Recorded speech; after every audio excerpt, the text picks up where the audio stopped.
कहानी का पूरा आनंद लेने के लिए कहानी का पिछला भाग सुनना ना भूलें। कहानी के पिछले भाग का लिंक आपको नीचे कमेंट बॉक्स और डिस्क्रिप्शन बॉक्स में मिलेगा। तो चलिए आगे की कहानी शुरू करते हैं। जय श्री कृष्ण, जय श्री राधे, ओम नमः शिवाय, जय माता दी। पिछले भाग में आप सबने सुना कि कैसे दीपिका अनुराग को अपने जाल में फंसा लेती है और धोखे से उससे पैसे लेना शुरू करती है। अब आगे खाना खाते ही अनुराग उठकर जाने को हुआ कि तभी उसे चक्कर आ गया और वह जमीन पर गिर पड़ा। दीपिका जल्दी से रोहित को फोन करती है।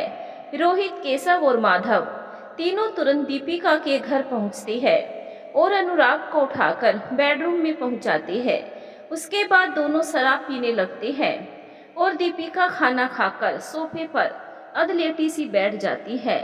माल है? हाँ ले लो। माधव सिगरेट का पैकेट निकालकर दीपिका की तरफ फेंकता है। दीपिका सिगरेट को सुलगाकर मुंह में लगाती है और लंबा कस खींचकर मुंह से धुआं के छल्ले छोड़ती है। क्यों, सारी व्यवस्था पहले से कर दी थी कि नहीं? हाँ, कैमरा फिट कर दिया था। मुझे इस आदमी से इतनी चिढ़ है कि पूछो मत। बस अपना काम निकल जाए फिर मैं इसे बताती हूँ। क्यों, क्या हुआ? क्या हुआ? अरे कुछ, अरे पूछ, क्या नहीं हुआ? सर पका दिया इसने। अरे हर बात में सवाल। भाई बहन कहाँ है तुम्हारे? किस हॉस्टल में रहते हैं? तुम यहाँ कब से रहती हो? ये घर किसका है? वगैरह वगैरह। अब तू ही बता। मेरे कोई भाई बहन हो तो बताओ ना। ओफो, कैसे झेला तूने इसको? बड़ा जासूस बना फिरता है साला। तू कहे तो साले का टेंट दबा दूं। ये आदमी कोई ना कोई मुसीबत खड़ी जरूर करेगा। रोहित गुस्से से लाल पीला होते हुए बोला। अरे तू चुप कर, पागलपन से काम नहीं लेना, कुछ सोचने दे मुझको। रोहित की चिंता उसके मुंह पर स्पष्ट दिखने लगी। अरे सुनना, इस चिमड़ के कानों तक जंजीर की आवाज भी पहुंच गई। वो शुक्र मना भगवान का कि मैं ऐन वक्त पर पहुंच गई, नहीं तो अगर उस कमरे तक वो पहुंच जाता तो सोच कि क्या होता। इस वक्त हम सब पुलिस थाने में होते। दीपिका लगभग सिगरेट का आखिरी कस खींचते हुए बोली। क्या? तीनों एक साथ आश्चर्य से बोले। हाँ, और नहीं तो क्या। अच्छा चल जल्दी से, तू अपना काम कर, हम लोग यहाँ से जाते हैं। अगर उसको होश आ गया तो फिर क्या होगा? ऐसा मौका हमें बार बार नहीं मिलेगा। इतना कहकर उन दोनों ने अपने अपने गिलासों में पड़ी शराब के आखिरी घूंट को हलक से उतार कर वो गिलास मेज पर रखते हैं और वहां से जाने के लिए उठ खड़े हुए। दीपिका उन दोनों को गेट के बाहर करके गेट बंद कर लेती है और वापस अपने बेडरूम में आती है और एक घृणा भरी नज़र से अनुराग की तरफ देखती है और फिर अपने गंदे मंसूबों को कामयाब करने में लग जाती है। इधर शेखर जी और रूसा जी अनुराग के लिए चिंता में बैठे थे। घड़ी अपना समय बढ़ाती ही जा रही थी।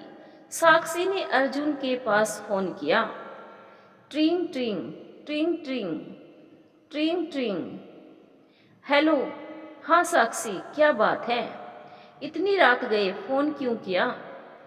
क्या अनुराग अभी तक घर नहीं पहुंचा? हाँ अर्जुन भैया, अनुराग भैया अभी तक नहीं आए। रात के 1 बज रहे हैं। मुझे बहुत चिंता सता रही है। बताओ मैं क्या करूं? मम्मी पापा भी बहुत चिंता में है, पर मैं उन्हें सच्चाई बता भी नहीं सकती। आपने मना जो किया था। साक्षी, तुमने अनुराग को फोन किया? हाँ भैया, पर उनका फोन स्विच ऑफ आ रहा है। ठीक है, मैं अभी तुम्हारे घर आता हूँ। अर्जुन और उसकी बहन नेहा दोनों ही साक्षी के घर के लिए निकल गए। थोड़ी ही देर बाद वह लोग उसके वहां पहुंच गए। उषा जी और शेखर जी ने अर्जुन और नेहा को देखा तो रोने लगे। बेटा पता नहीं हमारा अनुराग बेटा कहाँ चला गया। वैसे बिन बताए कभी वह कहीं नहीं जाता। हमारा तो कलेजा फटा जा रहा है। हम लोगों का तो एक ही सहारा है। अंकल जी आप बिल्कुल चिंता मत कीजिए। मैं अभी अनुराग के फ़ोन का लोकेशन ट्रेस करवाता हूँ और देखता हूँ कि उसका फ़ोन किस इलाके में है। फिलहाल तो वह शाम को राजनगर कॉलोनी गया था। हो सकता है वहीं पर हो। तभी दीपिका ने अनुराग का फ़ोन ऑन किया। 100 से ऊपर मैसेज छोटी के नाम से फ़ोन पर पहुंचने लगे। हर मैसेज में यही लिखा था, भैया कहाँ हो, कब आओगे, कितनी देर में आओगे, पता बताओ, हम लोग लेने आ रहे हैं। दीपिका ने मैसेज लिखकर उसी नंबर पर भेज दिया। सुबह तक आऊँगा। दोस्त ने अपने घर पर रोक लिया है। मैं इस समय अपने दोस्त के घर पर ही हूँ। चिंता करने की कोई बात नहीं।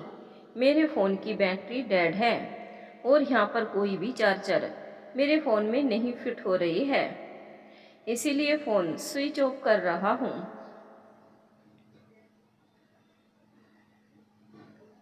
साक्षी के फ़ोन पर मैसेज पहुँचते ही साक्षी ने सभी से कहा, भैया का मैसेज आया है। भैया अपने दोस्त के घर पर ही है, पर उनके फ़ोन की बैटरी लो हो गई है, इसीलिए फ़ोन स्विच ऑफ हो गया है। उन्होंने हमें चिंता न करने के लिए कहा है और साथ में यह भी कहा है कि वे सुबह तक आ जाएंगे। सारी बातें क्लियर होने के बाद अर्जुन और नेहा अपने घर के लिए रवाना हो गए और अनुराग के घर वाले भी निश्चिंत होकर सोने की तैयारी करते हैं। सुबह अनुराग को धीरे धीरे होश आता है। वह भूचक्का सा उठकर इधर उधर देखने लगता है। अपना सर दोनों हाथों से पकड़ लेता है। ये मेरे सर को क्या हो गया, इतना भारी क्यों है। मैं यहाँ, और ये मेरे कपड़े, दीपिका कहाँ हो। धीरे धीरे उठकर अपने अस्त व्यस्त कपड़े उठाकर पहनता है और फिर कमरे से बाहर आकर इधर उधर देखते हुए सीधा ड्राइंग रूम में आता है। उसने देखा दीपिका वहाँ एक सोफे पर सिमटी बैठी है और अपना सर अपने दोनों घुटनों के बीच में छुपाए लगातार रोई जा रही है। क्या हुआ दीपिका, तुम ऐसे क्यों बैठी हो, तुम रो क्यों रही हो, और मुझे क्या हो गया था, क्या मिलाया तुमने मेरे खाने में। दीपिका अनुराग की बात को अनसुना करते हुए अपनी कोई भी प्रतिक्रिया उसकी बात पर व्यक्त नहीं की और उसी तरह बैठी रोती रही। दीपिका मैं तुमसे कुछ पूछ रहा हूँ, मेरे सवालों के उत्तर दो। मैं क्या तुम्हारे सवालों के उत्तर दूंगी। तुमने मेरी जिंदगी बर्बाद कर दी। कल रात तुमने मुझे कहीं का ना छोड़ा। तुम मेरे साथ ऐसा करोगे मैं ये सपने में भी नहीं सोच सकती थी। इतने घटिया लड़के से मैंने प्यार किया, मेरी तो तकदीर ही फूटी थी। यह सब तुम क्या कह रही हो, तुम झूठ बोल रही हो।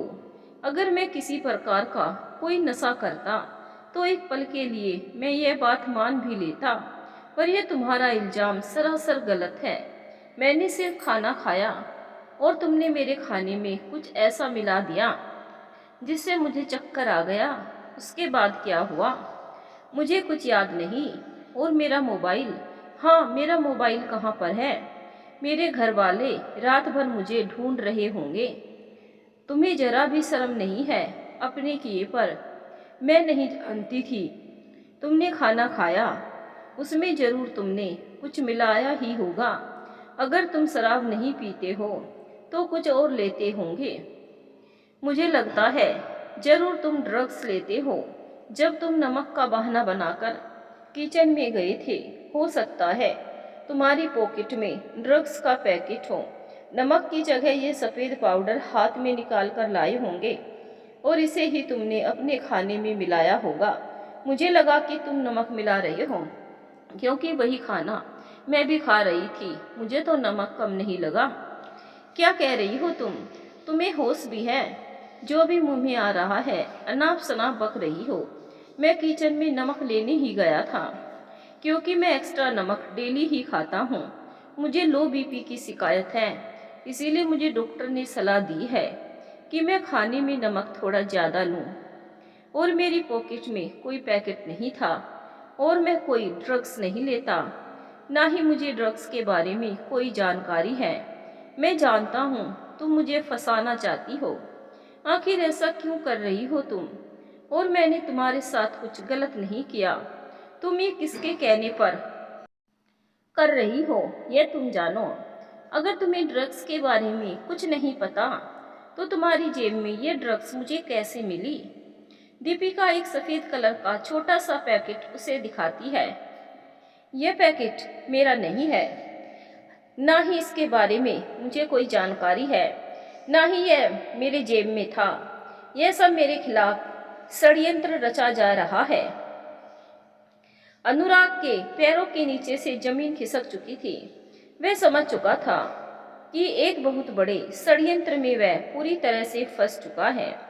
उसकी आंखों के नीचे अंधेरा सा छा रहा था। उसकी समझ में नहीं आ रहा था कि वह क्या करे, लेकिन उसका मन बार बार यही कह रहा था कि जो उसके सामने ये लड़की बैठी थी वह उसे बहुत बड़े चक्रव्यूह में धीरे धीरे करके फंसा रही थी। अनुराग ने मन में सोचा कि यदि उसने पुलिस में जाने की धमकी दी तो ये लड़की जो सामने बैठी है जाने क्या उसके बारे में गलत फलत बयान पुलिस को दे देगी। और चूंकि उसे रात के बारे में कुछ भी याद ही नहीं था, ऐसे में उसका पक्ष बहुत कमजोर था। उसने सोचा एक औरत की बात पर हर कोई यकीन कर लेगा, क्योंकि वह पुरुष है, इसीलिए उसकी बात पर यकीन करना शायद समाज को स्वीकार ही नहीं होगा। क्या करे अब तुम ही बताओ, मुझे तो कुछ भी याद नहीं। ऐसा मैंने क्या कर दिया? अनुराग ने अपने दिमाग का इस्तेमाल करते हुए वहां से निकलने का प्लान सोचा, क्योंकि पुलिस की धमकी उसके लिए बहुत भारी पड़ सकती थी उस समय पर। क्या बताऊं मैं कहीं मुंह दिखाने के लायक नहीं रह गई। बस इतना समझ लो। दीपिका ने अपने आंसू पोंछते हुए कहा, ठीक है, ये सब हम शाम को सोचेंगे इत्मीनान से बैठकर। अभी इस समय मुझे यहाँ से निकलना बहुत ज़रूरी है, क्योंकि मेरे मम्मी पापा ऐसा ना हो कि पुलिस में कंप्लेन कर दे मेरे मिस हो जाने की। और मैं नहीं चाहता कि मेरी वजह से पुलिस तुम तक पहुँचे। दीपिका ने मन ही मन सोचा, कितना बड़ा मूर्ख है ये, मुझे भी कौन सा पुलिस के झमेले में पड़ना है। यह सोम ही मुझे पुलिस से बचा रहा है, जबकि हम लोगों ने तो इसे बड़े कायदे से फंसाया है। क्या सोच रही हो? क्या मैं अपने घर जा सकता हूँ? तुम चिंता मत करो, मैंने तुमसे प्यार किया है। तुम्हें बदनाम या रुस्वा करने का ख्याल भी मेरे मन में कभी नहीं आया। अगर ऐसी ही बात है तो जहाँ हम लोग 2-4 महीने बाद शादी करने वाले थे, वहाँ मैं 2-3 दिन में ही तुमसे शादी कर लूँगा। यह मेरा वादा है तुमसे। दीपिका समझ चुकी थी कि उसकी गंदी करतूतों का लेस मात्र का भी शक अनुराग को नहीं हुआ है। अगर ऐसा होता तो ये ड्रग्स की बात पर खुलकर बहस करता और मेरे पास ड्रग्स का पैकेट देखकर मुझ पर शक करता और पुलिस में जाने की धमकी दे देता। पर शायद इसे यकीन हो गया है इसने मेरे साथ कुछ गलत किया है, इसीलिए इसने पुलिस की धमकी नहीं दी। बाजी अभी पूरी तरह से मेरी मुट्ठी में है, इसीलिए अभी के लिए इसे जाने देती हूँ। यह सही कह रहा है। इसके घर वालों ने अब तक पुलिस में कंप्लेन कर दी होगी, और हमें पुलिस के शिकंजे में नहीं फंसना। तुम सच कह रहे हो? क्या तुम मुझसे इस हफ्ते के अंदर शादी कर सकते हो? हाँ, एकदम सच, तुम्हारी कसम। अनुराग सिर्फ वहां से निकलना चाहता था, क्योंकि अगर उसने उसके दिमाग में उठने वाले सवालों के बारे में या शक के बारे में बता दिया होता तो वो अपनी जिंदगी गवा देता। पर वो सोच रहा था कि दीपिका इतनी शातिर और मंजी हुई खिलाड़ी है, जरूर इसका कोई ना कोई गिरोह होगा। ठीक है, अब तुम जाओ, पर खबरदार, जो मुझे धोखा दिया तो मैं अपनी जान दे दूंगी। सिसकते सिसकते दीपिका बोली। अनुराग ने भी बेमन से दीपिका के मगरमच्छी आंसू पोंछते हुए दीपिका से जान जीने मरने की कस्में खाई और फिर वहां से निकल गया। वह अपनी बाइक पर बैठा अपने आप को कोस रहा था कि पढ़ा लिखा होने के बावजूद उसने इतनी बड़ी नासमझी कैसे कर दी। दीपिका के चक्कर में उसने डीलरों से कर्जा भी ले लिया, पर दीपिका उसे ऐसा भयंकर धोखा देगी उसने सपने में भी नहीं सोचा था। घर पहुंचकर अनुराग के पापा शेखर जी ने जैसे ही अनुराग को देखा वह रोने लगे। अनुराग बेटा, तुम कहाँ चले गए थे? तुम जानते हो हम लोग कितना परेशान हो गए, कम से कम सूचना तो दे ही सकते थे। कुछ नहीं पापा, रात बहुत हो गई थी इसीलिए मैं नहीं आ सका। अनुराग ने एक नज़र पापा के ऊपर डाली और जवाब दिया, पर साक्षी की नज़र से अपने भाई की परेशानी छुपी नहीं थी। अनुराग अपने कमरे में चला गया और बेड पर लेट गया। उसकी आंखों से झरझर आंसू गिरने लगे। तभी साक्षी हाथ में पानी का गिलास लिए अनुराग के कमरे में आई और बोली, भैया लो पानी पी लो।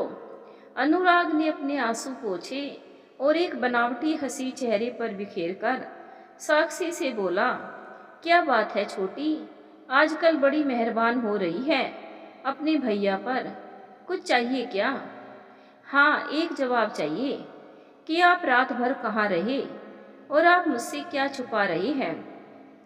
ओहो, अभी पापा को बताया तो है कि दोस्त के वहाँ पार्टी में रात हो गई, इसीलिए नहीं आ पाया था।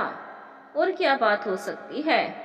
अनुराग ने साक्षी से नजरें चुराते हुए जवाब दिया, यह तो आप जानते ही हैं कि आप सच नहीं बोल रहे हैं। कोई बात नहीं, तो क्यों मेरे पीछे पड़ी है?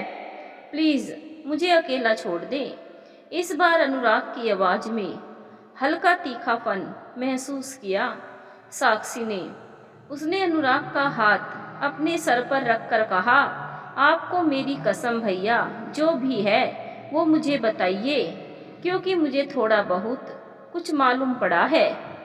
अनुराग ने अपना हाथ खींचते हुए बहुत मना किया, पर आज बहन के प्यार के आगे उसे झुकना पड़ा।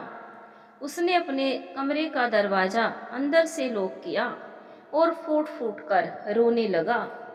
अपने भैया की इस दयनीय स्थिति को देखकर साक्षी भी रोने लगी और पूछने लगी, बताइए ना भैया, आखिर क्या बात हो गई? आप इस तरह रो क्यों रहे हैं? फिर अनुराग उसे पूरी घटना शुरू से आखिर तक बताता है। क्या कोई लड़की इतना कैसे गिर सकती है? साक्षी की आंखों से ज्वालामुखी फूट पड़ा। पर बच्चा, मैंने उसके साथ कुछ गलत नहीं किया, वो मुझे फंसा रही है। अनुराग बहुत घबराया और डरा हुआ लगातार रोए ही जा रहा था। हाँ, मुझे पता है मेरे भैया किसी के साथ कुछ गलत नहीं कर सकते। वो दीपिका जरूर झूठ बोल रही है। ये अच्छा है, एक तो आपने उसकी मदद की, ऊपर से उसने आपको ही फंसाने का प्रोग्राम बना लिया। पर आप रोइए मत और ना ही परेशान होइए, मैं आपके साथ हूँ। वो स्त्री है तो जरूरी नहीं कि हर बार स्त्री सही ही हो। कभी कभार स्त्रियां अपने लालची स्वभाव के चलते अपनी खूबसूरती को ढाल बनाकर कितने ही पुरुषों को ठग कर मौत के घाट उतार देती है। हमेशा पुरुष गलत नहीं होते, ये अब मैं समाज को बताऊंगी भी और दिखाऊंगी भी। पर बच्चा, ऐसा तू क्या करने वाली है? वो लोग बहुत खतरनाक है। मुझे लगता है एक बार दीपिका के बुलाने पर मैं जब उसके बताए पते पर गया था तो उसके हाथ में रस्सी बंधी थी। उसी दिन 2 गुंडे जो उसके पास बैठे थे, उसी दिन उसने मुझे उन गुंडों से कर्जा लेने के बारे में बताया था। हो ना हो वो गुंडे उसके ही गैंग के सदस्य हो। अनुराग ने बड़ी ही गंभीरता से सोचते हुए कहा, हाँ हो सकता है, कितने भी खतरनाक हो, पर इन लोगों को सबक सिखाना ही पड़ेगा। यह भी आखिर इंसान ही है ना। मुझे तो लगता है आपको ठगने की यह पूरी प्लानिंग की गई थी। हो ना हो कल रात का कोई अश्लील आपत्तिजनक वीडियो भी इन लोगों ने बनाया ही होगा। क्या? यह तो मैंने सोचा ही नहीं था। अब मैं क्या करूँगा? अगर उन्होंने वीडियो बना भी लिया होगा तो अब क्या होगा? मेरी तो कुछ समझ में नहीं आ रहा। मैं बहुत बड़े दलदल में फंस गया हूँ। मेरा बचना मुश्किल है। मैं मर जाऊंगा छोटी, अब मैं मर जाऊंगा। अनुराग दोनों हाथों से सर पकड़ के बेड के नीचे धड़ाम से बैठ गया और फिर से रोने लगा। ना भैया, रोना नहीं, हिम्मत नहीं हारना, चाहे कुछ हो जाए। मरे आपके दुश्मन, मेरे होते हुए आप ऐसा कभी कहना भी मत। मैं कोई ना कोई हल जरूर निकाल लूंगी। बस आप मम्मी पापा के सामने सामान्य रहना। अगर उन्हें इस हादसे की जरा भी भनक लगी तो वे जीते जी मर जाएंगे। साक्षी ने अपने अनुराग भैया को संभालते हुए कहा कि तभी कमरे का दरवाजा खटखटाते हुए उषा जी आवाज लगाने लगी, बच्चों आओ खाना खा लो। अनुराग बेटा जल्दी से फ्रेश हो जाओ। हाँ अभी आए मम्मी। अनुराग और साक्षी दोनों एक साथ बोले। भैया आप जल्दी से फ्रेश होकर बाहर आइए। साक्षी उठकर दरवाजा खोलकर कमरे के बाहर निकल गई। सभी लोगों ने एक साथ बैठकर खाना खाया।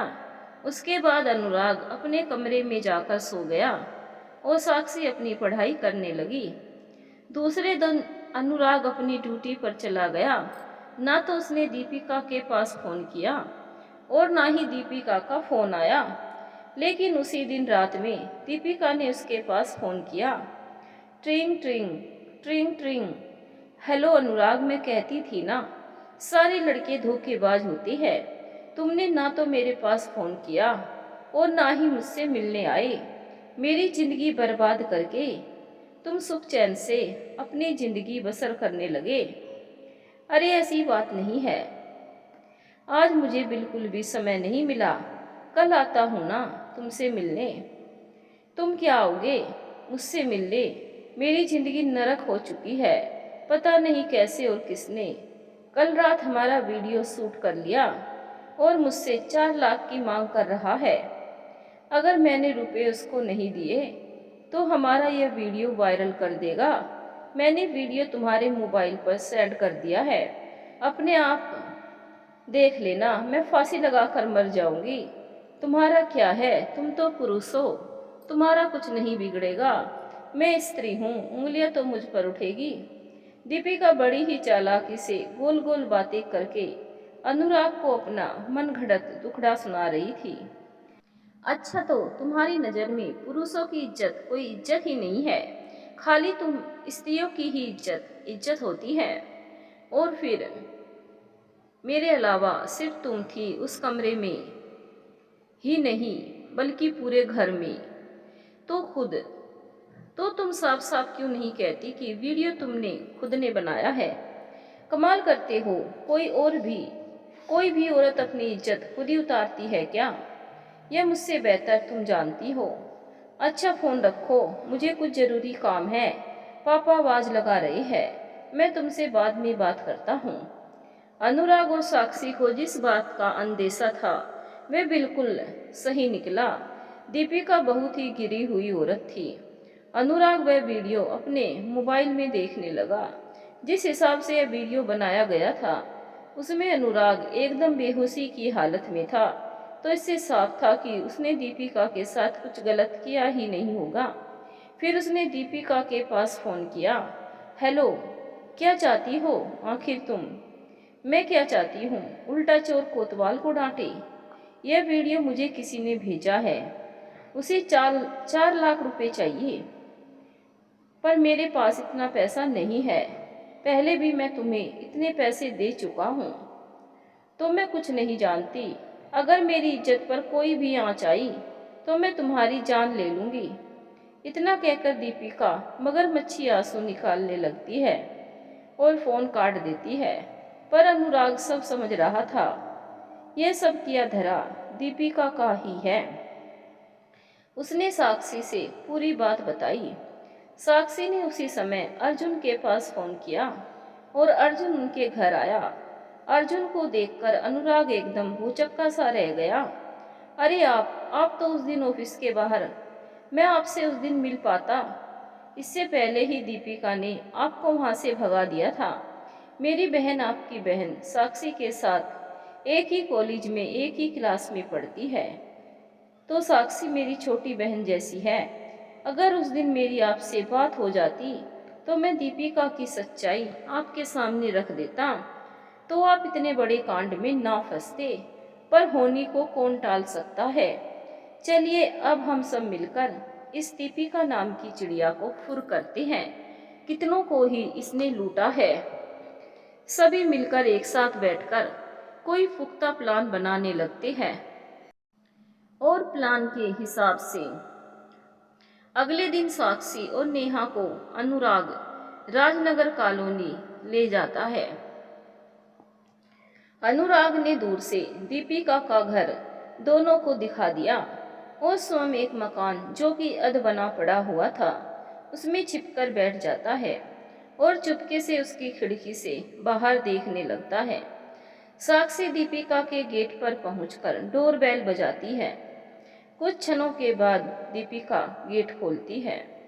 हाँ कहिए, आप लोग कौन हैं? किससे मिलना है?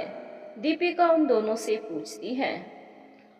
वो दोनों उसकी सुंदरता देख मन ही मन सोचती है, कितनी सुंदर है ये। इसीलिए पुरुष बड़ी ही आसानी से इसके चंगुल में फंस जाते हैं।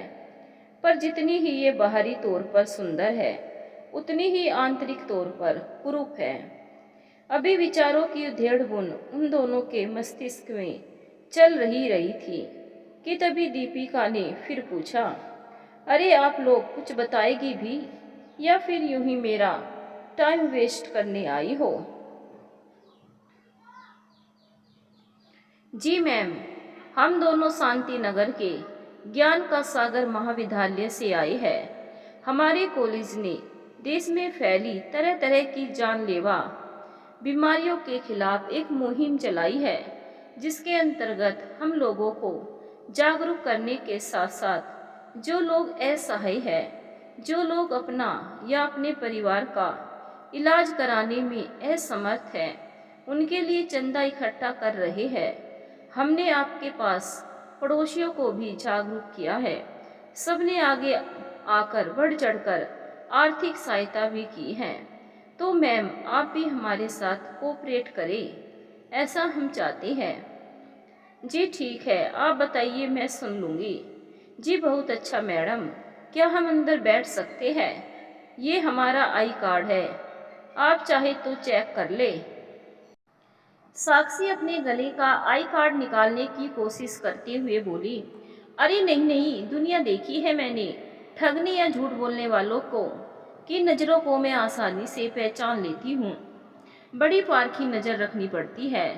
ऐसे में जब एक महिला अकेली रहती हो, आइए अंदर आ जाइए। वो उन दोनों को अंदर बुला ले जाती है। हाँ तो मैम, मैं आपको बीमारी के कारण, लक्षण और बचाव के तरीके समझाऊंगी। उससे पहला थोड़ी सी फॉर्मेलिटीज है, वो पूरी कर लेते हैं। साक्षी ने अपनी फ्रेंड नेहा से एक फॉर्म मांगा जो कि अर्जुन ने नकली फॉर्म कहीं से छपवा दिया था। नेहा ने बैग से वो फॉर्म साक्षी को दिया कि तभी साक्षी का फोन बजा। हेलो, हाँ नमिता बोल, क्या बात है? उधर से कुछ आवाज आई। अच्छा, तेरे 20 फॉर्म कंप्लीट हो गए, पर मेरे तो 15 फॉर्म हुए हैं। शाम तक 50 फॉर्म का टारगेट कंप्लीट करना है। फिर उधर से कुछ कहा गया। कहाँ यार, तू खाने की बात कर रही है? मुझे तो सुबह से पानी भी नसीब नहीं हुआ। अच्छा चल फोन रख, काम करने दे। काम कर तू भी, जल्दी जल्दी शाम को कॉलेज में मिलते हैं। फिर उधर से कुछ कहा गया। साक्षी खिलखिलाकर हंसती हुई कहती है, तुझे भी ऑल द बेस्ट। अब दीपिका को पक्का यकीन हो गया था कि कॉलेज की तरफ से ही कोई स्कीम चल रही है। सॉरी मैम, वो मेरी क्लासमेट का फ़ोन आ गया था, तो चलिए मैं फ़ोन भर लेती हूँ। अभी रुको, पहले पानी पी लो, फिर काम करना, कहकर दीपिका अंदर चली जाती है। तभी साक्षी ने नेहा से उसके पीछे जाने के लिए इशारा किया। नेहा पीछे से गई और किचन में देखने लगी कि दीपिका पानी में कुछ मिला ना दे।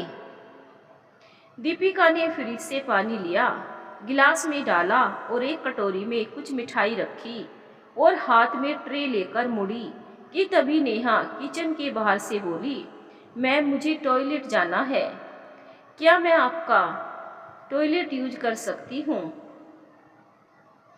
हाँ बिल्कुल, दीपिका ने उसे टॉयलेट का रास्ता दिखा दिया और स्वयं पानी लेकर ड्राइंग रूम में आकर बैठ गई। सॉरी मैम, मेरी फ्रेंड काफ़ी देर से परेशान थी, इसीलिए आपका टॉयलेट उसे यूज करना पड़ा। हम लोग सुबह से निकले हैं, पर ऐसे किसी के घर का टॉयलेट यूज करना हमें उचित नहीं लगा। आप अकेले रहती है तो यहाँ सब सेफ है। हम लड़कियों की परेशानी का सबसे बड़ा कारण यही है, पब्लिक टॉयलेट भी सुरक्षित नहीं है। हाँ हाँ सही बात है, एक महिला होने के नाते मैं समझ सकती हूँ। तभी नेहा आई, उसने साक्षी से इशारे में कुछ कहे और साक्षी पानी पीने लगी। उसके बाद उसने फॉर्म भरा जिसमें नाम, पता, मोबाइल नंबर और आधार कार्ड नंबर सब कुछ भरना था। बिना किसी ऐतराज के दीपिका सब कुछ बताती चली गई। उसके बाद आखिरी में उसने अपने हस्ताक्षर भी किए और उन लोगों को 1000 का डोनेशन भी दिया। उसके बाद साक्षी और नेहा उसके घर के बाहर आ गई और दीपिका उन लोगों को छोड़ने गेट तक आई। आप लोगों से मिलकर बहुत अच्छा लगा, कभी इधर आना तो मेरे घर बेझिझक आ जाना। जी जरूर, दोनों ने कहा और वहाँ से पैदल ही चल दी। थोड़ी दूर चलने के बाद दूसरी गली में मुड़ते ही पीछे से अनुराग अपनी बाइक लेकर आता है। दोनों बाइक पर बैठ लेती है और अपने घर के लिए रवाना होती हैं। 2 से ढाई घंटे में वो अपने घर पहुंच जाती है। वहाँ अर्जुन शेखर जी और उषा जी से बैठा बातें कर रहा था। लो बच्चे आ गए, जाओ बेटा अनुराग, अर्जुन को अपने रूम में ले जाओ। सब अनुराग के रूम में चले जाती है। साक्षी अपना काम हुआ कि नहीं? हाँ भैया, डर तो बहुत लगा पर काम हो गया। उसका आधार नंबर और उसका पता सब लिखा है इस फॉर्म में। और नेहा, तुमने अपना काम किया या नहीं? हाँ भैया, मैं भी टॉयलेट के बहाने गई। ग्लव्स पहनकर किचन में उसका फ़ोन रखा था, मैंने फ़ोन से सारा डाटा हटा दिया, पूरा फ़ोन फॉर्मेट पर डाल दिया। वो वीडियो तो सबसे पहले हटाई। और आपका फ़ोन करने का आइडिया कमाल का था भैया। फ़ोन पर बात करने से उसे पक्का यकीन हो गया था कि कॉलेज के द्वारा सचमुच ही कोई योजना स्वास्थ्य के प्रति जागरूक करने की चलाई जा रही है। उसे रत्ती भर भी शक नहीं हुआ। तब अनुराग ने राहत की सांस ली, पर अर्जुन ने कहा, खतरा अभी टला नहीं है, अब वो और खतरनाक हो जाएगी। सब शून्यता भरी निगाह से अर्जुन को देखने लगती है। अर्जुन ने अपने एक दोस्त के पास फोन किया, जो कि कंप्यूटर क्षेत्र में बहुत ही निपुण था। उसने कहा कि अरे राजीव यार, एक लड़की का बायोडाटा निकालना है। लड़की बेहद ही खतरनाक है, लोगों को लूटने का काम करती है। ठीक है, तो मुझे उसका आधार नंबर और मोबाइल नंबर व्हाट्सएप कर दे। मैं अभी उसकी कुंडली निकालकर तुझे देता हूँ। अर्जुन ने मोबाइल नंबर और आधार नंबर व्हाट्सएप कर दिया। उसने आधे घंटे बाद पूरे डिटेल बताने के लिए कहा। सभी बेसब्री से प्रतीक्षा करने लगे। मुझे लगता है कि अब मुझे मम्मी पापा को पूरा सच बता देना चाहिए। कहीं ऐसा ना हो कि उन्हें इस बात की जानकारी जब तक हो तब तक बहुत देर हो जाए। अनुराग बोला, हाँ आप ठीक कह रहे हैं, मुझे भी ऐसा लगता है। अर्जुन ने अनुराग की बात पर सहमति जताई। साक्षी अपने मम्मी पापा को अनुराग के रूम में बुलाकर लाई और फिर अनुराग ने पूरी बात उनके सामने रख दी।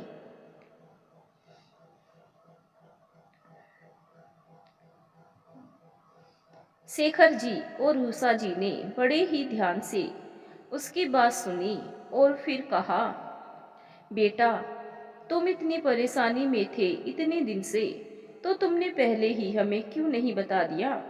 हमने अपने बाल धूप में सफेद नहीं किए। इस दुनिया का अच्छा खासा तजुर्बा है हमें। पापा मैं बहुत डर गया था, मैं खुद इतना परेशान था। एक लड़की ने मुझे ऐसा फंसा दिया कि मरने के सिवाय मेरे पास कोई चारा नहीं था। यह तो भला हो साक्षी का, जिसने ऐन वक्त पर मेरा साथ दिया। फिर वह रोते रोते पापा के पैरों में गिर गया। मुझे माफ कर दो पापा, मुझे माफ कर दो। कोई बात नहीं बेटा, देर से आए पर दुरुस्त आए। अब सोचना यह है कि उसके चेहरे से यह झूठा नकाब कैसे निकालना है। तभी अर्जुन के दोस्त राजीव का फोन आता है। ट्रिंग ट्रिंग ट्रिंग ट्रिंग। हाँ बोल। हाँ राजीव, कुछ पता चला? या यहाँ तो बड़ा लोचा है। इसका आधार नंबर डालने से बहुत कुछ जानकारी प्राप्त हुई है इसके बारे में। इसका नाम दीपिका खन्ना है। एड्रेस तो इसका आधार में जो पड़ा है वही है, पर ऑफिस की लिस्ट में इसका कोई लिंक नहीं मिल रहा। जिस कंपनी के ऑफिस में यह काम करती है, वहाँ की एम्प्लॉय की लिस्ट के हिसाब से इसका कहीं नाम है ही नहीं। क्या ऐसा कैसे हो सकता है? हाथ में ज्वाइनिंग लेटर लेकर आने के बाद ही इसे अपॉइंट किया गया था। पता नहीं यार, ये तो बहुत ही चालाक लगती है। मैंने बहुत बार देखा है सर्च करके, हर बार वही। लेकिन एक दीपिका खन्ना का नाम लिस्ट में है, पर उसका आधार नंबर और उसका फोटो वो सब चेंज है। शायद उसी ऑफिस में एक ही नाम की 2 एम्प्लॉय है। क्या? ऐसा नहीं है यार, ये एक ही दीपिका नाम की है, कोई दूसरी एम्प्लॉय है ही नहीं। मैं भी तो उसी ऑफिस में ही काम करता हूँ ना, गार्ड का। अगर होती तो कभी ना कभी तो मुलाकात होती ही। अर्जुन ने बड़े ही आश्चर्य से कहा। तभी तो कह रहा हूँ, बहुत बड़ा लोचा है। अब तो तुम लोगों को पुलिस की मदद लेनी ही चाहिए। तुम कहो तो मैं अपने एक दोस्त को ये केस सौंप देता हूँ, वह गोपनीय तरीके से छानबीन कर लेगा और उन लोगों को इस बात की भनक तक नहीं लगेगी। ठीक है यार, कहकर अर्जुन फोन रख देता है। अनुराग को और उसके पूरे परिवार को पूरी बात बताता है जो राजीव ने उसे बताई थी। शेखर जी ने उसके सामने हाथ जोड़कर कहा, प्लीज बेटा, मेरे बच्चे को बचा लो। आप चिंता ना करो अंकल जी, मैं देखता हूँ, कहकर अर्जुन वहां से चला जाता है। शाम को अनुराग के पास दीपिका का फोन आता है। ट्रिंग ट्रिंग ट्रिंग। हेलो हेलो, हाँ, कहो क्या बात है? कैसे रूडली बात करते हो मुझसे तुम? पहले तो तुम ऐसे नहीं थे। नहीं नहीं, ऐसी कोई बात नहीं है। मैं तुमसे भला रूडली क्यों बात करूँगा? आज बहुत थक गया हूँ काम से आते आते। अच्छा अच्छा, यह बताओ कि पैसे का प्रबंध हुआ कि नहीं हुआ? वह बराबर मेरे पास फ़ोन कर रहा है और यही कह रहा है कि पैसे नहीं दिए तो वीडियो वायरल कर दूंगा। वीडियो? पैसे का प्रबंध कहाँ से करूं, तुम ही बताओ। पहले ही 2 लाख तुमको दे चुका हूँ। अब मेरे पास देने के लिए एक फूटी कौड़ी तक नहीं है। अगर ज़्यादा तुम्हें कोई परेशान कर रहा है तो उसका नंबर मुझे दे दो। मेरे मामा जी के दोस्त पुलिस विभाग में है, मैं उसकी कंप्लेन कर देता हूँ। आखिर ऐसे कैसे हम लोग चुपचाप उसे 4 लाख रुपए दे दें? उसकी हिम्मत कैसे हुई हम लोगों को ब्लैकमेल करने की? पुलिस? ये तुम क्या कह रहे हो? पुलिस का नाम सुनकर सच में अगर उसने मेरी वीडियो वायरल कर दी तो बताओ मैं कहाँ मुंह दिखाने लायक रहूंगी? पुलिस का नाम सुनकर दीपिका एकदम घबरा गई।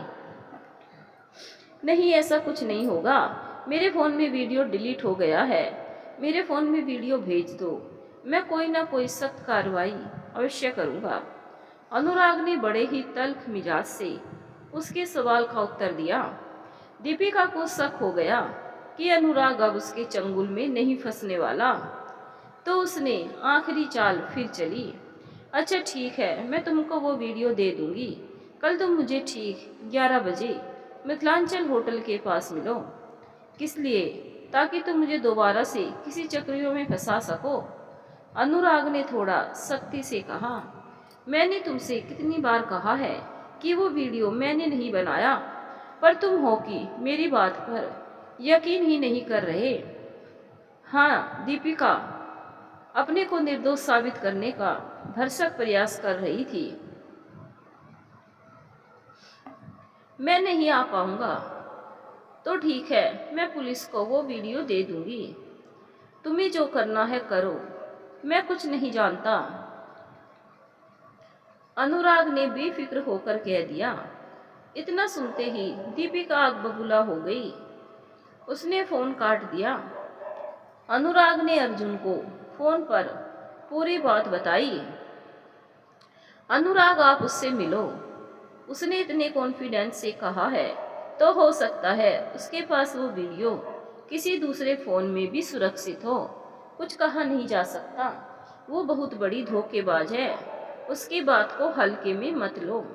हाँ, ये तो मैंने सोचा ही नहीं, पर अगर उसने फिर कोई चाल चली तो मैं क्या करूँगी? मैं क्या करूँगा? अनुराग ने घबरा कर पूछा। नहीं, ऐसा कुछ नहीं होगा।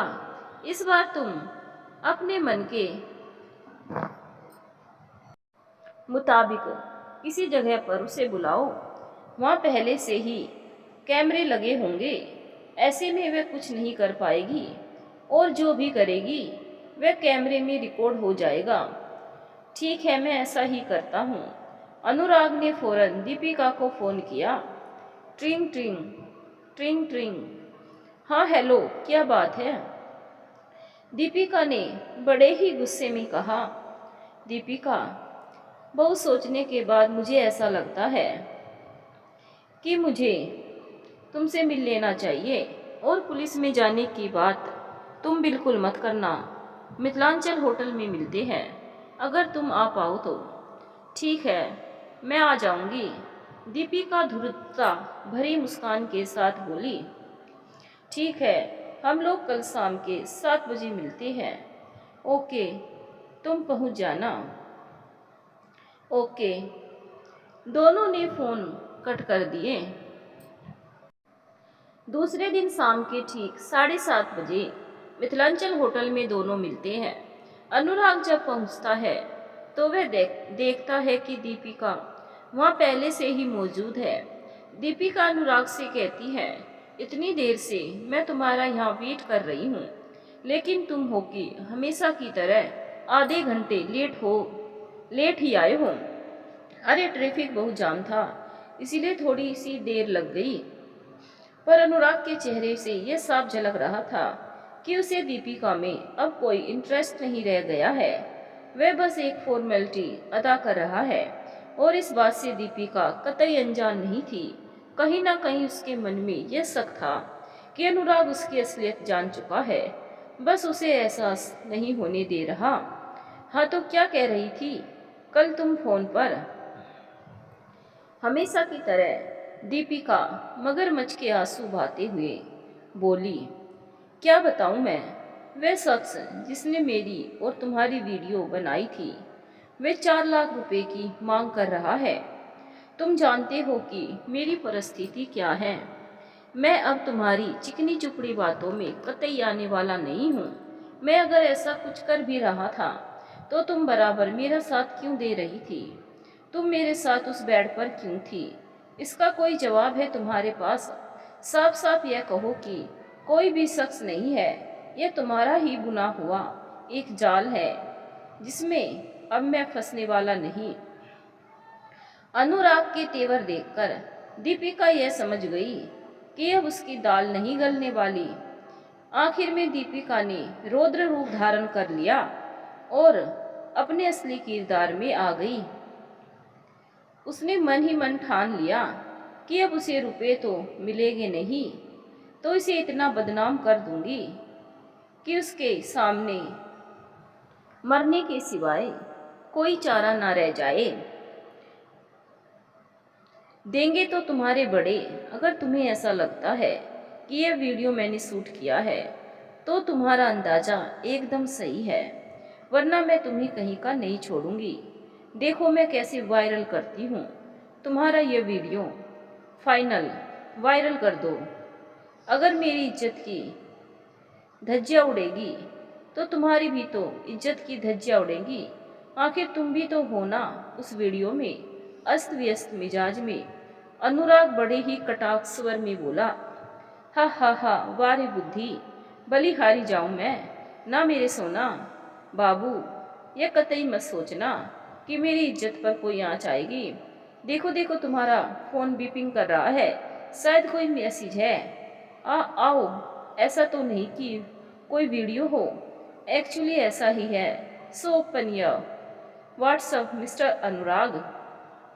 दीपिका एकदम खलनायिका की तरह खिलखिलाकर हंस रही थी। आसपास बैठे हुए लोग उन दोनों की तरफ देख रहे थे। अनुराग ने जल्दी से अपना व्हाट्सएप खोला और वीडियो रिसीव किया। उसने वीडियो प्ले किया। उसके तो होश ही उड़ गए, क्योंकि यह दूसरा वीडियो था जिसमें दीपिका की तो सिर्फ पीठ ही दिखाई दे रही थी, पर अनुराग पूरे का पूरा दिख रहा था। उसके शरीर पर अंडरगारमेंट्स के अलावा और कुछ नहीं था।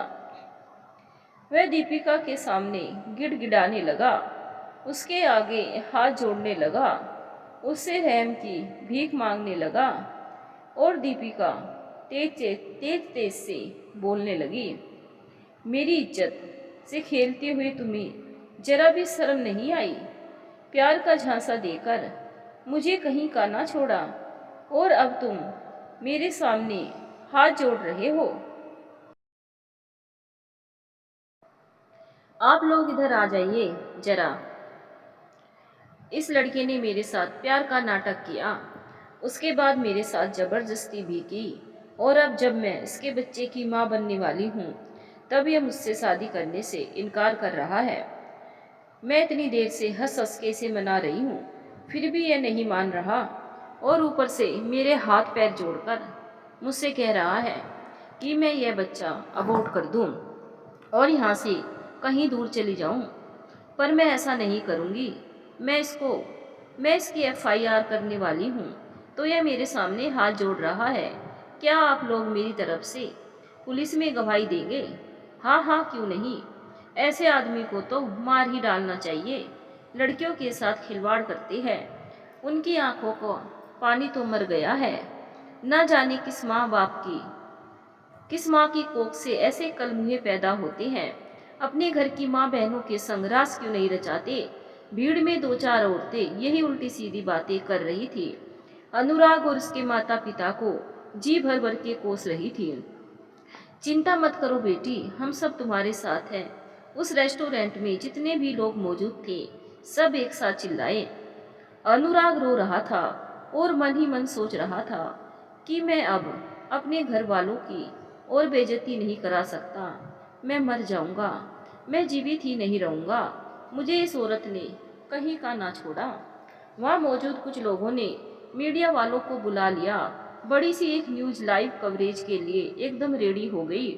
उसमें भी मीडिया वाले नमक मिर्च लगाकर न्यूज़ दिखाने लगे। दीपिका ने अपना काम बनता देखकर दो चार भाषण झाड़ ही दिए। टीवी पर न्यूज़ देख देख कर अनुराग को न जाने क्या क्या लोग कहने लगे। 1 घंटे में उसकी इज्जत तार तार हो चुकी थी। पुलिस वाले जल्दी से उस होटल में पहुंचे और वहां बहुत से लोग ऐसे निकल कर आए जिन्होंने अनुराग के खिलाफ बयान दे दिया और सबूत के तौर पर दीपिका ने वह वीडियो पुलिस को दे दिया। वह लोग अनुराग को सीधा पुलिस थाने लाए। अनुराग के घर वालों को जैसे ही पता चला वे लोग तुरंत पुलिस थाने पहुंचे और अर्जुन उस होटल में सीसीटीवी की फुटेज लेने के लिए पहुंचा। उसने होटल के मैनेजर से बहुत रिक्वेस्ट की और उसे यह भी बताया कि एक निर्दोष आदमी की जिंदगी का सवाल है। तब जाकर मैनेजर राजी हुआ सीसीटीवी चेक करवाने के लिए, पर बहुत चेक करने के बाद भी वह सीसीटीवी फुटेज नहीं मिल पा रही थी। सीसीटीवी फुटेज में 6:30 के बाद से सीधे 7:45 बजे के बाद वाली फुटेज थी, पर बीच की फुटेज कहाँ गई? यह एक बहुत बड़ा सवाल था अर्जुन के लिए। बहुत ज़्यादा छानबीन करने के बाद, सब वेटरों से पूछताछ करने के बाद जब पुलिस की धमकी दी गई, तब उसमें से एक वेटर ने यह कबूल किया। उसने बताया कि दीपिका के कहने पर उसने सीसीटीवी कैमरे से वह फुटेज हटाई। उसने कहा दीपिका मैडम 6:30 बजे ही रेस्टोरेंट में आ गई थी और उनके साथ में 3 आदमी भी थे। जिस फुटेज में दीपिका मैडम और उन सर की बात हो रही थी, यह काम मीडिया के और भीड़ के कम होते ही मैंने कर दिया था। इसके लिए दीपिका मैडम ने मुझे अच्छी खासी रकम भी दी थी। अब अर्जुन के हाथों में कोई सबूत नहीं था जिससे यह पता चल सके कि दीपिका ही असल में गुनहगार है। उस वेटर की गवाही पर्याप्त नहीं थी दीपिका को गिरफ्तार करवाने के लिए, क्योंकि दीपिका बहुत ही चालाक थी। कोई ना कोई बहाना फिर से बना देती। उसने तुरंत राजीव के पास फोन किया और उससे उसके दोस्त के बारे में पूछा जिन्हें उन लोगों ने छानबीन करने के लिए लगाया था। भगवान का लाख लाख शुक्र है कि उन्होंने सही वक्त पर अपना काम पूरा कर लिया था। दीपिका जैसे ही अनुराग से मिलने आई थी, वे लोग पूरी टीम उसके घर जाकर पूरे साक्ष्य इकट्ठा कर लाए थे और एक नए खुलासे के साथ वे सब पुलिस थाने में पहुंचे। अनुराग पुलिस वालों के आगे हाथ जोड़े खड़ा लगातार रोए जा रहा था। चीख चीख कर बार बार यही कह रहा था कि उसने कुछ नहीं किया, दीपिका झूठ बोल रही है। पर उसकी सुनने वाला कोई नहीं था। सब इंस्पेक्टर रघुनाथ सिंह उसके ऊपर गुस्से से चीख रहे थे। तूने क्या किया है क्या नहीं, अभी पता चल जाएगा। तुझ जैसों की वजह से हम पुरुष कितनी बदनामी उठाते हैं। गलती एक करता है, गालियां पूरी पुरुष जाति को सुननी पड़ती है। उस लड़की का मेडिकल चेकअप तो हो जाने दे, फिर देख कैसे जवानी की गर्मी में शांत करता हूँ तेरी। मेरे बेटे ने कुछ नहीं किया इंस्पेक्टर साहब, मेरा बेटा बेकसूर है। वो लड़की झूठ बोल रही है। पुलिस थाने के एक कोने में खड़े शेखर जी बोले, हाँ हाँ मुझे पता है कि तुम्हारे बेटे ने कुछ नहीं किया। हर लड़की को अपनी इज्जत का जनाजा निकालने में मजा आता है। और ये बताओ कि जब बच्चों को अच्छे संस्कार नहीं दे सकते तो बच्चे पैदा क्यों करते हो? लड़का शादी लायक हो गया था तो शादी करा देते। अब जवानी के जोश में अक्सर लड़के अपने होश खो देते हैं। अगर कोई तुम्हारी लड़की को प्रेग्नेंट करके साफ साफ मुंह कर जाता तो क्या करते तुम लोग? इंस्पेक्टर बहुत कटीले शब्दों का इस्तेमाल करने लगा। इंस्पेक्टर साहब अपनी जबान को लगाम दीजिए, जो मुंह में आ रहा है बोले जा रहे हो। तभी उषा जी चिल्लाई, अरे ओ माता जी, चुपचाप खड़े हो ना। है तो खड़ी रह, वरना घर जा, ज्यादा ज्ञान मत बांट। इंस्पेक्टर बोला। ये कौन सी भाषा में बात कर रहे हैं आप मेरे माता पिता से? आप तो कानून के रखवाले हैं ना। सीनियर सिटीजन से कैसे बात करते हैं? इतना तो आपको पता ही होना चाहिए। साक्षी, जो कि पुलिस थाने के बाहर अर्जुन और डिटेक्टिव टीम विजय सुमित किशन से दीपिका के बारे में जानकारी ले रही थी, अंदर से तेज आवाजें सुनकर अंदर पहुंचते ही बोली, हाँ बस बस, ज्यादा मुझे कानून मत बताओ। इंस्पेक्टर ने चिढ़ते हुए कहा। तभी दीपिका एक लेडी कांस्टेबल के साथ में पुलिस स्टेशन के अंदर प्रवेश करती है। क्या हुआ? क्या कहा डॉक्टर ने? इनका मेडिकल परीक्षण तो हो गया ना? इंस्पेक्टर ने लेडी कांस्टेबल से पूछा। हाँ सर, ये प्रेग्नेंट है, लेडी कांस्टेबल ने उत्तर दिया। इंस्पेक्टर को देखकर दीपिका रोने लगी और कहने लगी, साहब मेरी जिंदगी इस लड़के ने बर्बाद कर दी। मैं किसी को मुंह दिखाने के काबिल नहीं रह गई। सभी हताश होकर एक दूसरे को देख रहे थे। तभी डिटेक्टिव किशन ने कुछ कागज इंस्पेक्टर को थमाते हुए कहा, ये लीजिए मिस्टर सिंह, इसे देखिए। ये क्या है? इंस्पेक्टर गौर से वह कागज पढ़ने लगे। क्या ये कैसे हो सकता है? तुम शादीशुदा हो, ये तुमने पहले क्यों नहीं बताया? इंस्पेक्टर ने दीपिका की तरफ देखते हुए कहा। दीपिका के चेहरे पर हवाइयाँ उड़ने लगी। उसका गोरा रंग सफेद पड़ने लगा। सर वो क्या बकवास है? यह कौन कहता कहता है मैं शादीशुदा हूँ? यह तुम्हारी शादी का मैरिज सर्टिफिकेट है जो तुम्हारे घर से बरामद हुआ है। इंस्पेक्टर ने दीपिका को वह कागज थमाते हुए कहा। कागज देखकर दीपिका के होश उड़ गए। वह उसका और रोहित का मैरिज सर्टिफिकेट था जो कि उसके घर में रखा था। उसने बुलंद आवाज में कहा, यह क्या बदतमीजी है, किसी शरीफ लड़की के घर में घुसकर उसकी चीजों को ऐसे देखना। कौन है आप लोग? शरीफ हूँ। तुम कितने शरीफ हो ये तुम्हारे पेट में पल रहे बच्चे के डीएनए टेस्ट के बाद पता चल ही जाएगा। साक्षी दीपिका से भी दोगुनी आवाज में चिल्लाई। क्या डीएनए टेस्ट? तथा तुम कौन होती हो मेरा डीएनए टेस्ट कराने वाली? हाँ हाँ हाँ, मैं तुम्हारे पेट में पल रहे बच्चे की बुआ जी हूँ।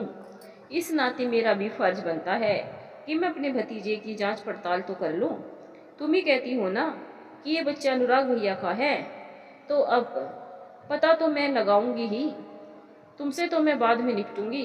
इंस्पेक्टर साहब, मुझे घर जाना है।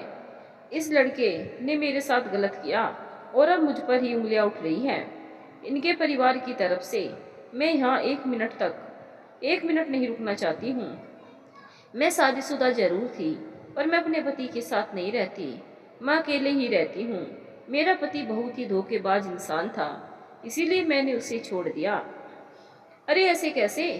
अभी तो पूरी रात पड़ी है। कुछ तुम अपनी सुनाओ, कुछ हम अपनी सुनाएंगे। कुछ सच्चाई मुझे नजर आने लगी है। इंस्पेक्टर ने लेडी कांस्टेबल से दीपिका को पकड़ने के लिए इशारा किया। दीपिका जल्दी से अपना बैग कंधे पर टांग कर वहां से निकलने जा रही थी। सर, मेरे भैया बेकसूर है। यह औरत शादीशुदा है। अगर इतना ही सबूत आपके लिए काफी नहीं है तो आप इसके घर की तलाशी लीजिए। मुझे पक्का यकीन है कि वहां से ऐसा कुछ अब जरूर मिलेगा जो ये साबित करेगा कि मेरे भैया बेकसूर है। Please sir, please. Police inspector ने कमिश्नर से बात की और पूरे मामले को समझाया। कमिश्नर साहब ने दीपिका के घर की तलाशी लेने की मंजूरी दे दी। उधर दीपिका की जान हलक में फंसी थी। वह कैसे न कैसे करके वहां से भागना चाहती थी। उसका फोन भी जब्त कर लिया गया था कि वह किसी के पास फोन न कर पाए। पुलिस की गाड़ियां तैयार हो गई दीपिका के घर जाने के लिए। मम्मी पापा, आप लोग टैक्सी में बैठकर घर चले जाइए। मैं अर्जुन भैया और नेहा है ना यहाँ पर, सब कुछ संभाल लेंगे हम। पर बेटा, अनुराग मेरा बच्चा यहाँ पर है तो मैं घर कैसे चली जाऊँ? हम लोग बहुत जल्द अनुराग भैया के साथ घर पहुंच जाएंगे, आप चिंता मत कीजिए। इस दीपिका को सजा दिलाए बिना मैं पानी की एक बूंद तक नहीं पीऊंगी, यह मेरा वादा है, आपसे भी और अपने आप से भी। साक्षी ने अपनी आंखों से आंसू पोंछते हुए कहा। उसने अपने मम्मी पापा को टैक्सी में बिठाकर घर के लिए रवाना कर दिया और स्वयं पुलिस की गाड़ी में बैठकर दीपिका के घर की तरफ रवाना हो गई।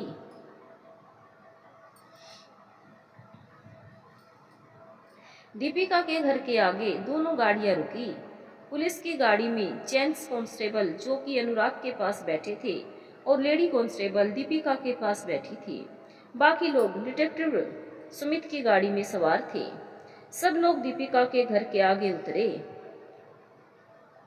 लाइए मैडम, चाबी दीजिए, पुलिस इंस्पेक्टर ने दीपिका से कहा। चाबी तो आप लोगों के पास ही होगी ना, आखिर मेरा घर खोलकर आप लोगों ने तलाशी जो ली है।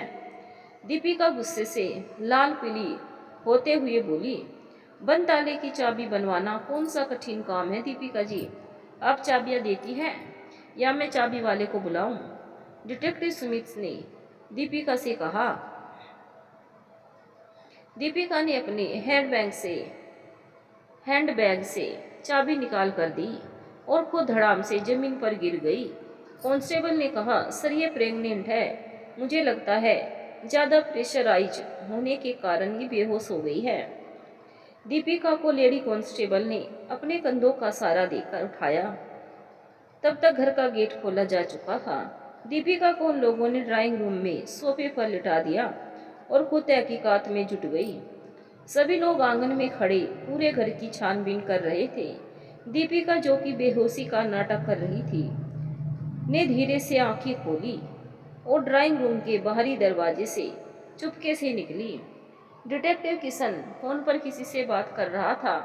दीपिका उसकी नज़रों से बचते बचाते चुपके चुपके आगे बढ़ी जा रही थी कि तभी उसका पैर किसी ईंट जैसे चीज से टकराया और वह पेट के बल जमीन पर गिर पड़ी और बड़ी तेज। पर यह क्या, कमरे में पहुंचते ही उन लोगों की आंखें फटी की फटी रह गई। सभी ने अपने मुंह और नाक को रुमाल से ढक लिया। उस कमरे में एक 22-24 वर्षीय लड़की जिसके पैर में जंजीर पड़ी है, जंजीर का दूसरा छोर पास में पड़े तख्त के पावे से बंधा हुआ है। लड़की के जिस्म का मांस सूखकर हड्डियों से चिपक गया है। आंखें अंदर धसी हुई हैं। आंखों के आसपास काले शाई घेरे उसकी मजबूरी की दास्तान कह रहे हो। बालों की जटाएं ऐसी जाने कितने कीड़े मकोड़े उनमें फंसे हुए। अर्थमर्थ शरीर सुन इतना कि कमरे में कोई आया है उसे पता ही ना चला। कमरे में छोटा नाइट बल्ब जिसमें पर्याप्त रोशनी भी नहीं थी। अरे जोगिंदर, जल्दी बड़ा बल्ब लगाओ, इंस्पेक्टर ने कांस्टेबल से कहा। बल्ब बदला गया। पर्याप्त उजाले में सभी कमरे की हालत देखकर दंग रह गए।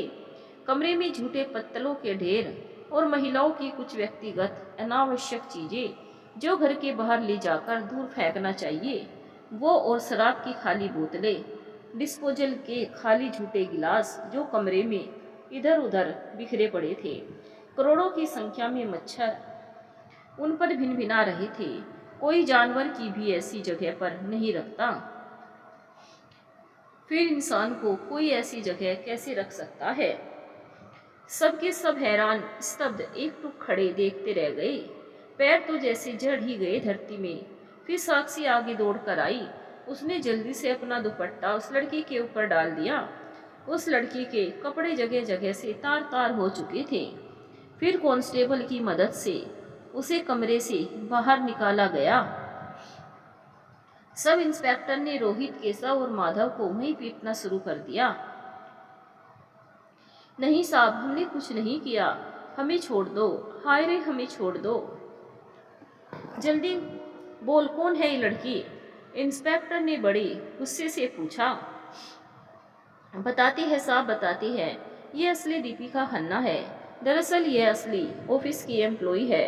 इसी की पोस्टिंग उस ऑफिस में हुई थी। जालसाजी करके हमने उस दीपिका को उसकी जगह नौकरी दिलवा दी। माफ़ करो सरकार, माफ़ कर दो, माफ़ कर दे।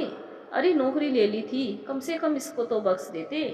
इतनी दयनीय स्थिति में इसको रखा है। सालू तुम्हारी तो खैर नहीं। और अभी चलो, तुम्हारी बीवी से भी मिलता हूँ।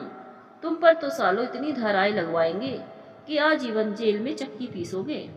शायद असली दीपिका खन्ना की हालत देखकर सबके हृदय पिघल पिघल कर मुंह से बाहर आ रहे थे। 2 साल से वह लड़की इस हालत में है। मरणासन स्थिति में ही असली दीपिका खन्ना को डिटेक्टिव सुमित ने अपनी गाड़ी में लिटा लिया और साक्षी ने जल्दी से उस कमरे का वीडियो बनाया और आकर किशन की गाड़ी में बैठ गई और वे लोग उसे अस्पताल ले गए। अस्पताल पहुंचते ही दीपिका खन्ना को एडमिट कराया गया और साक्षी जल्दी से उस दीपिका को तलाशने लगी जिसने उस बेचारी बच्ची को इस हालत में पहुंचाया था। दीपिका को ढूंढते ढूंढते साक्षी को लेडी कांस्टेबल दिखी। उसने पूछा, मैम वह दीपिका कहाँ है? वार्ड नंबर 12 में। क्यों, क्या हो गया है? साक्षी बिना लेडी कांस्टेबल के सवाल का उत्तर दिए वार्ड में घुस गई। माँ दीपिका चुपचाप लेटी हुई थी। ग्लूकोज की बोतलें उसे चढ़ रही थी। तू यहाँ ग्लूकोज चढ़वा रही है चुड़ैल, मैं तेरा खून पी जाऊंगी कमीनी। साक्षी ने दीपिका के 2-3 थप्पड़ जड़ दिए और उसका गला दबाने लगी। तुझे आज खत्म करके मानूंगी, भले ही इसके बाद मुझे फांसी हो जाए। एक स्त्री के साथ तू स्वयं स्त्री होकर एक जानवरों जैसा बर्ताव किया। तुझे जरा भी दया नहीं आई उस पर। कैसी औरत है रे तू?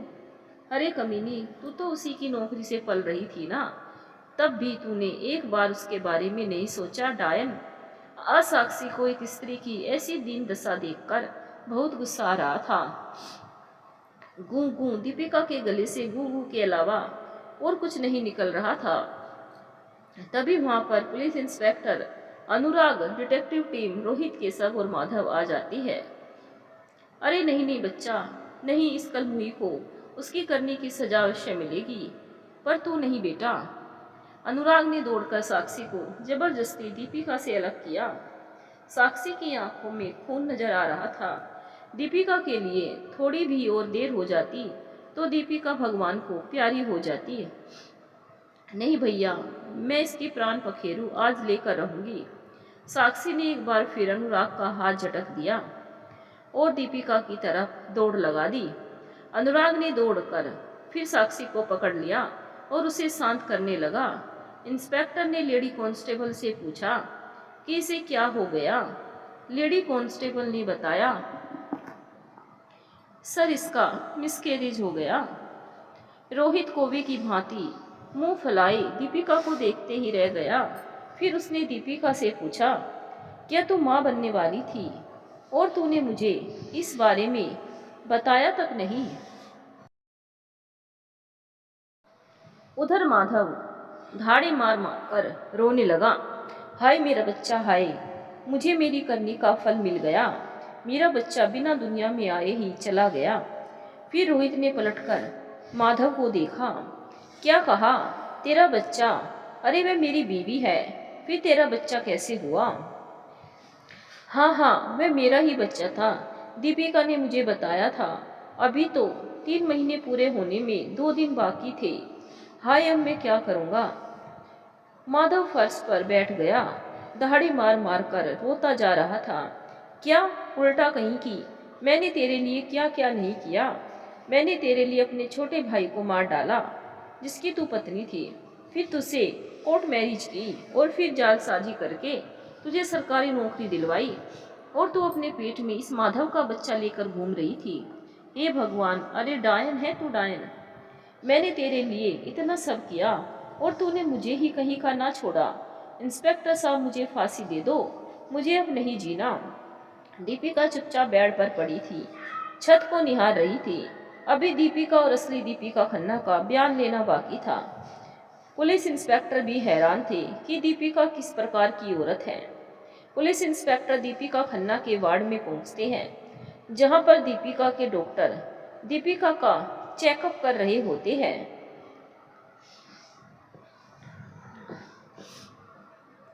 डॉक्टर साहब, दीपिका की कैसी तबीयत है? सारी जांचें हो गई? पुलिस इंस्पेक्टर डॉक्टर साहब से पूछते हैं। जी हाँ इंस्पेक्टर साहब, जांच तो पूरी हो गई है। अभी कुछ कहा नहीं जा सकता, अभी तो सिर्फ 1 घंटा हुआ है इन्हें यहाँ लाए हुए। मैं कल तक पूरी बात बताऊंगा। अनुराग भैया इंस्पेक्टर साहब से पूछकर आप घर चले जाइए, वहाँ मम्मी पापा अकेले हैं। मैं यहाँ दीपिका के पास रुकती हूँ। यहाँ किसी लेडीज का होना बहुत जरूरी है। हाँ अनुराग जी, एक बार उस धूर्त दीपिका का बयान ले लूँ, उसके बाद आप घर जा सकते हैं, इंस्पेक्टर ने कहा। और सभी लोग दीपिका के वार्ड में आ जाती है। हाँ तो कहिए दीपिका जी, तुमको अपनी सफाई में कुछ कहना है? यह सब तुमने क्यों किया? दीपिका रोने लगी। रोते रोते अपना बयान देने लगती है। मैं अपना जुर्म कबूल करती हूँ। मैंने गलती नहीं, गुनाह किया है। शायद इसीलिए भगवान ने मुझसे मेरा बच्चा छीन लिया। मेरी शादी रोहित के छोटे भाई के साथ हुई थी। मैं एक गांव की लड़की थी। मेरे बहुत बड़े बड़े सपने थे। मैंने पढ़ाई तो पूरी कर ली, पर मेरे सपने नहीं पूरे हो रहे थे। इसी बीच मेरी शादी उस अनपढ़ जाहिल से करवा दी गई। जबकि रोहित मैट्रिक पास था, वो शुरुआत से ही मुझे पसंद करता था। मैंने भी सोचा इसके सारे मुझे उस जाहिल आदमी से छुटकारा मिल जाएगा। शादी के कुछ दिनों बाद रोहित ने मुझसे प्यार का इजहार कर दिया, पर इसका शक मेरे पति को हो गया था। इसीलिए मेरे कहने पर रोहित ने उसे जान से मार डाला और हम लोग भागकर शहर में आ गए। हमारी मुलाकात केशव और माधव से हो गई। माधव की मदद से हमने कोर्ट मैरिज कर ली। और शहरों की जिंदगी तो आप जानते ही है, कितनी महंगाई है यहाँ। सभी लोगों को बेवकूफ़ बनाना और धोखे से लूटना चालू कर दिया। इतना बयान देते कि दीपिका फूट फूट कर रोने लगी। अच्छा, जब तुमने रोहित से शादी कर ली थी, फिर भी तूने उसको भी धोखा दे दिया। ऐसा क्यों किया तुमने? इंस्पेक्टर ने सख्ती से पूछा। वो क्या है इंस्पेक्टर साहब, मुझे उसके ऊपर बहुत गुस्सा आ रहा था। मैं उसके भरोसे पर अपने पति को मरवा कर आई थी, पर उस दीपिका को देखते ही तो उसका तो ईमान ही डोल गया। रात दिन शराब में धुत दीपिका के जिस्म से खेलता रहा। कानूनन में उसकी पत्नी बन गई थी, पर मुझसे मन भर गया तो उसने उस दीपिका से अपना मन बहलाना चालू कर दिया। कितनी ही बार उसका बच्चा नष्ट करने की दवा लाकर उस दीपिका को खिलानी पड़ती थी। एक पत्नी होने के नाते दूसरी औरत को अपने ही पति का बच्चा नष्ट करने की दवा लाना मेरे लिए कितना दुखदाई था। तू चाहती तो उसको बचा सकती थी, पर तूने ऐसा नहीं किया। तूने तेरे पति की बेवफाई की सजा उस मासूम को दी, ऐसी बुरी हालत में उसको रखा। इस बार साक्षी बहुत तेज दीपिका पर चिल्लाई। मैं क्या करती इंस्पेक्टर साहब, मेरे लिए और मेरे सपनों के लिए रोहित ने बहुत कुछ किया था। मेरा नकली आधार कार्ड बनवाया, उस ऑफिस में व्यवस्था करके ढेर सारा पैसा लाया और दिया, तब जाकर मुझे वह नौकरी मिली। उसके खिलाफ जाने की मैं सपने में भी सोच नहीं सकती थी। इसीलिए मैंने सोच लिया था, बहुत सारा पैसा इकट्ठा होने के बाद मैं इस रोहित को भी मरवा डालूंगी और माधव से शादी करके कहीं दूसरे शहर में अपने बच्चे के साथ जिंदगी का गुजारा करूंगी। अच्छा है, मेरे साथ तो यही होना चाहिए। आखिर तेरी वजह से मैंने अपने छोटे भाई की जान ली थी, पर मैं ये भूल गया था कि जो औरत अपने पति को मरवा सकती है, वह मेरी सगी कब हो सकती है। रोहित वार्ड के बाहर से चुपके चुपके सुन रहा था, वहीं से रोते रोते चिल्लाया। पर दीपिका के ऊपर रोहित की बातों का जैसे कोई असर ही नहीं हो रहा था। और वह घर किसका है? लेडी कांस्टेबल ने पूछा। वो घर दीपिका खन्ना की बुआ जी का है, जो कि अब वहाँ नहीं रहती। हम लोग उसी घर में किराए से रहते थे। तभी एक दिन दीपिका आई, उसने हमें पूरी बात बताई। इत्तेफाक से उसका नाम भी दीपिका है। ये जानकर हम लोगों ने यह सब प्लान बनाया था। उसके घर वाले भी कई बार ढूंढते ढूंढते आए, पर हम लोगों ने साफ मना कर दिया। और उन लोगों से कह दिया कि यहाँ पर कोई नहीं आया। उस दिन हमने दीपिका को वहाँ से हटा दिया था। अरे तुमने दीपिका को मारा क्यों नहीं? अनुराग जोर से चिल्लाया। दीपिका को मारना तो चाहते थे, पर उसके हस्ताक्षर की बिना सैलरी नहीं मिल पाती, क्योंकि बैंक अकाउंट उसी के नाम पर था। बैंक में जब जालसा होता था उस दिन उससे तैयार करके जाना होता था, उस दिन उसे तैयार करके हस्ताक्षर करवाने ले जाते थे। 1 साल से एटीएम द्वारा ही पैसे निकाल लाती हूँ। सब कुछ फर्जी था, बैंक अकाउंट नहीं है। इसीलिए तूने उस दिन चेक लेने से मना कर दिया था ना? मैं सही कह रहा हूँ ना? रोहित ने कटाक्ष भरे स्वर में कहा। सॉरी, अनुराग ने कटाक्ष भरे स्वर में कहा। तूने मेरे भैया को क्यों फंसाया? इसका जवाब कौन देगा? साक्षी ने पूछा। जब से मुझे पता चला कि मैं प्रेग्नेंट हूँ, मैं पैसा इकट्ठा करने में लग गई। रोहित, माधव और केशव के साथ मिलकर एक प्लान बनाया कि किसी को फंसाया जाए। 3-4 लाख तो आराम से मिल जाएंगे। 2 लाख मुझे अनुराग से पहले ही मिल गए। 4 लाख रुपए की मांग मैंने उस वीडियो के जरिए की थी जो आपको दिया है इंस्पेक्टर साहब। अनुराग निर्दोष है, उसने मेरे साथ कुछ नहीं किया, उल्टा मैंने ही उसके खाने में ड्रग्स मिला दिया था।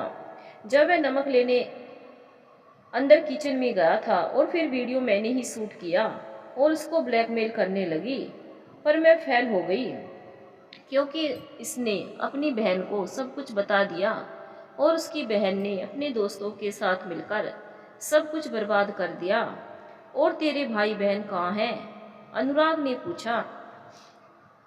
मेरा कोई भाई बहन नहीं है, और जब से मैं रोहित के साथ भागी हूँ, मेरे माता पिता ने, मेरे भाई भाभी ने, सबने मुझसे रिश्ता खत्म कर दिया। मेरा इस दुनिया में कोई नहीं है, कहकर दीपिका रोने लगी। आज शायद दीपिका अपने गुनाहों पर बहुत पछता रही थी। एक औरत चाहे जितनी गलत हो, पर अपने बच्चे को खोकर तो डायन भी इंसान हो जाती है। फिर यह तो इंसान ही थी। उसने साफ साफ अपना पूरा जुर्म कबूल कर लिया। साक्षी ने मोबाइल में उसका पूरा बयान शूट किया था। इंटरनेट पर उसने तुरंत वायरल कर दिया और साथ में अपना एक वीडियो भी वायरल किया जिसमें वह कह रही थी, हेलो डियर, मैं साक्षी, अनुराग की बहन, जिसे आप लोगों ने तकरीबन 5 घंटे पहले अरेस्ट करवाया, जिसके माँ बाप को आप लोगों ने खूब जी भर कर कोसा और गालियाँ दी, पर मेरे भैया गलत नहीं थे। किसी से प्यार करना कोई गुनाह नहीं है, और अगर गुनाह है तो वो है किसी को धोखा देना, जो मेरे भैया के साथ हुआ। हमेशा पुरुष गलत नहीं हो सकते, पर इस दीपिका के जैसी स्त्रियां जरूर गलत हो सकती है। मैं भी एक स्त्री हूँ, पर ऐसी स्त्रियों से हमेशा शिकायत रहेगी मुझे। एक स्त्री ने दूसरी स्त्री की आबरू लुटते हुए देखी। अपने पति के द्वारा उसी स्त्री ने एक पर पुरुष के आगे अपनी आबरू परोस दी कि एक वीडियो बनाया जाए और फिर उस पुरुष को ठगा जाए। उस पुरुष को ड्रग्स दिया गया कि वो अपने होशो हवास खो दे। ऐसे में उस पुरुष की क्या गलती है? क्या किसी पर विश्वास करना गलत है? अगर गलत है तो हाँ है, मेरे भैया गलत। पर वीडियो देखने के बाद आप लोग कमेंट्स करके जरूर बताइएगा कि गलत कौन है, मेरे भैया या गुनाहों की देवी। थोड़ी ही देर में लाखों की संख्या में व्यूज और कमेंट्स आ गए। सबने लिखा, दीपिका को फांसी दो, रोहित, केशव और माधव को फांसी दो। एक आम नागरिक की जिंदगी बर्बाद करने के लिए साक्षी का काम हो गया था। अनुराग को बाइज्जत घर भेज दिया गया। दूसरे दिन दीपिका खन्ना की रिपोर्ट देखकर डॉक्टर ने अपना इलाज शुरू किया। दीपिका की आंख सूखने लगी थी। दीपिका खन्ना के घर वालों को सूचित किया गया। कुछ महीनों के इलाज से दीपिका स्वस्थ हो गई। तो दोस्तों, आपको कहानी कैसी लगी हमें कमेंट करके जरूर बताएं। वीडियो को एक लाइक भी जरूर करें। चैनल पर पहली बार आए हैं तो चैनल को सब्सक्राइब भी जरूर कर लीजिए। इसी तरह की कहानी सुनने के लिए धन्यवाद।